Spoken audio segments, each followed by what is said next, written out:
ओम बड़ा देवाय नमः। ओम महादेवाय नमः। ओम शिव शिव शिव शिव। एक बार शक्ति ने भगवान बड़ा देव से फिर प्रश्न किया, हे महादेव, प्राणों के बारे में बताइए। देवी देवी महादेव, देवी देवी महादेव, सर्व संसार सागरे किम नारायणम परम मित्रम, किम नारायण परम मित्रम, सर्व कार्यात साधकाम।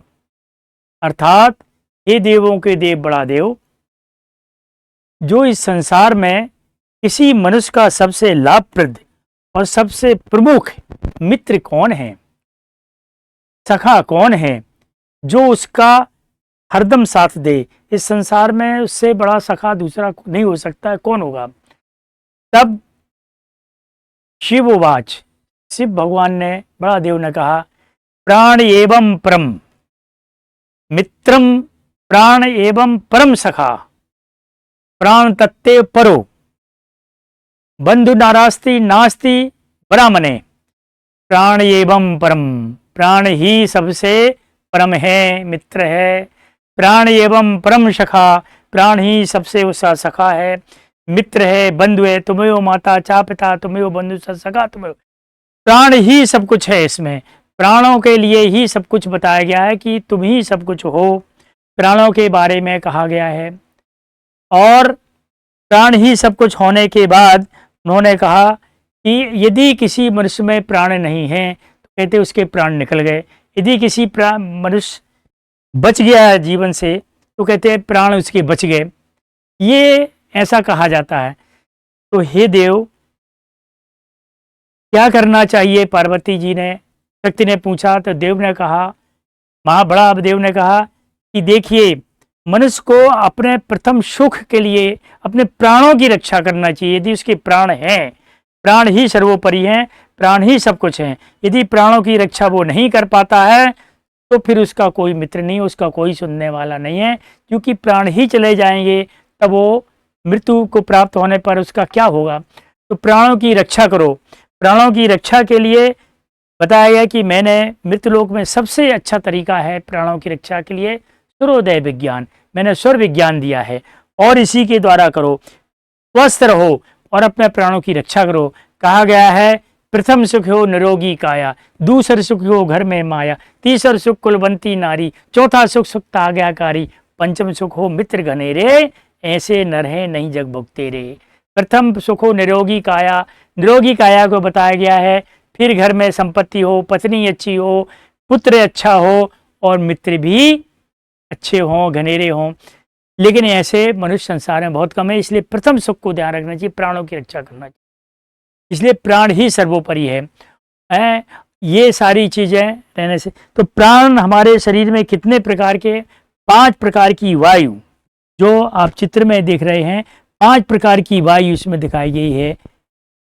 ईवान, ये दिखाया गया है ईवान, ये आपके पूरे शरीर में रहती है। व्यान, उदान, ये कंठ में रहती है। प्राण जो सबसे महत्वपूर्ण है, प्राण इसमें ही दिखाया गया, प्राण जो सबसे महत्वपूर्ण है, ये हृदय में रहते हैं। समान, ये नाभि में रहती है वायु। और अपना, अपान, अपान वायु, अपान वायु नीचे जाने वाली, गुदा से जो छूटती है वो अपान वायु।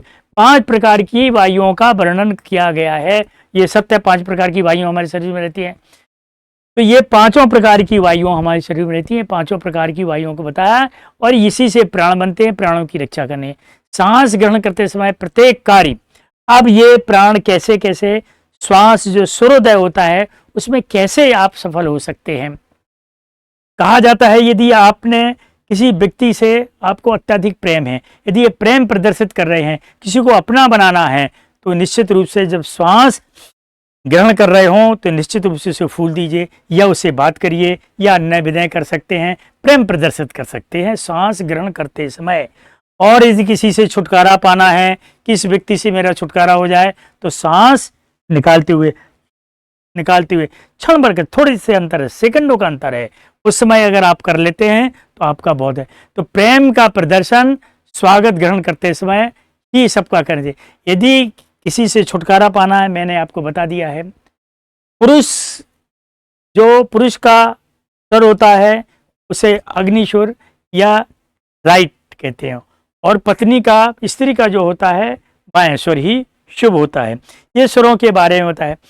एक बात और निश्चित रूप से सुन ले कि यदि आपका किसी से विवाद हो रहा है तो आप विवाद में आप शांत रहेंगे तो निश्चित वो हार जाएगा। चंद्र स्वर में उसकी हार निश्चित है, आपको लड़ना नहीं पड़ेगा। चंद्र स्वर आपका चल रहा है तो शांति से बैठिए, क्योंकि आपका दिमाग उस समय काम करेगा, चंद्र स्वर शीतल होगा, आप विवाद में नहीं फंसेंगे। लेकिन अगर सूर्य स्वर चल रहा है तो ध्यान रखिए, आपको उससे हाथापाई भी कर सकते हैं, लेकिन जीत फिर आपकी होगी। आप मनोवेग से अगर लड़ते हैं तो जीत निश्चित होगी। सूर्य स्वर में विवाद हो जाता है, चंद्र स्वर में रुक जाता है। ये दोनों स्वरों में अंतर है। विवाद की स्थिति, ये सारी चीज़ें पैदा होती हैं। अब मैंने आपको स्वरों के बारे में बताया।